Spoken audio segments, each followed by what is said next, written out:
સ્વાગત છે તમારા મિત્રો મારી યુટ્યુબ ચેનલમાં રવિદાન ગઢવી વ્લોગ લાઈફમાં। તો આજના વિડીયોમાં આપણે જાણીશું કે 15 થી 20 દિવસમાં જેને હાવ નજીક ગ્રાઉન્ડ આવી ગયું હોય અને તેને ટાઈમિંગ આવતો ન હોય, 24 મિનિટ આવતો હોય, 24.5 મિનિટ આવતો હોય, તો તેના માટે આપણે ખાસ આ વિડીયો બનાવીશું કે 15 થી 20 દિવસમાં તમે તમારું ટાઈમિંગ 24 થી 24.5 મિનિટમાં કઈ રીતે લાવી શકો। અને આ હું પ્રૂફ સાથે મેં મારે ખુદે લાવેલું ટાઈમિંગ છે। તો આજના વિડીયોમાં ખાસ જેને 15 થી 20 દિવસમાં ગ્રાઉન્ડ બાકી હોય અને ન થતું હોય એને ખાસ આ વિડીયો જોવો। તો હાલો આજના વિડીયોમાં તમને બેસ્ટ ટીપ રનિંગ માટેને આપી જે જગ્યાએ તમે તમારો ટાઈમિંગ 24 થી 24.5 મિનિટમાં લાવી શકશો। સૌપ્રથમ તમને વાત કરું તો રનિંગમાં સૌપ્રથમ આપણા પગના સ્ટેપ ખોલવા બહુ જરૂરી છે।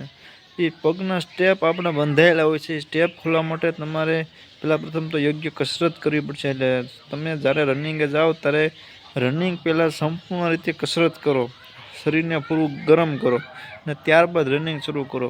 અને રનિંગની બાબતમાં તમને વાત કરું તો રનિંગની શરૂઆત માનો કે તમારે 15 દિવસ બાકી છે, તો માનો કે આજ સોમવાર છે, તો સોમવારે તમે કામ કરો ધીમું સ્લો રનિંગ 6 કિલોમીટર દોડો। કેવું સ્લો દોડવાનું તો બધું સ્વાદ ચડશે અને સ્લો રનિંગ કરશો તો 6 કિલોમીટર તમારે દોડવાનું, જેનાથી તમારા પગના સ્ટેપ ખોલવાની શરૂઆત થઈ જાય। પહેલે દી માનો કે તમે 6 કિલોમીટર ધીમે ધીમે ભલે 30 મિનિટ થઈ જતી, 30ની ભલે 32 મિનિટે થઈ જતી, કોઈ વાંધો છે નહીં। પછી બીજા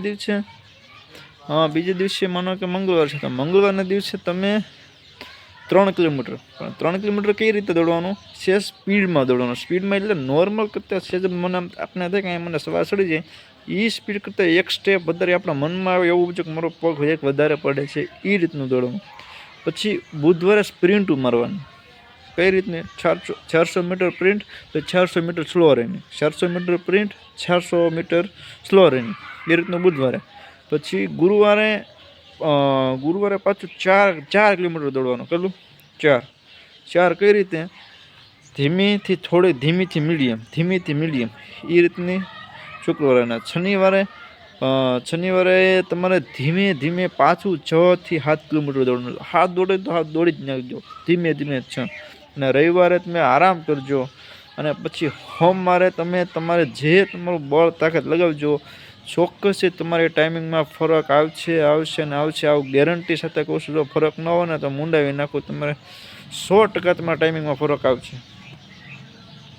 તો આજના વિડીયોમાં આટલું, અને આવતા વિડીયોમાં જો તમારે કોઈ પ્રશ્ન બાબતે હોય તો મને પાછું કમેન્ટમાં મેસેજ કરજો, હું તમને જવાબ આપી પાછો એના બાબતનો વિડીયો તમને બનાવી આપી અને સોલ્યુશન આપી। તો બન્યા રહેજો આપણી ચેનલમાં।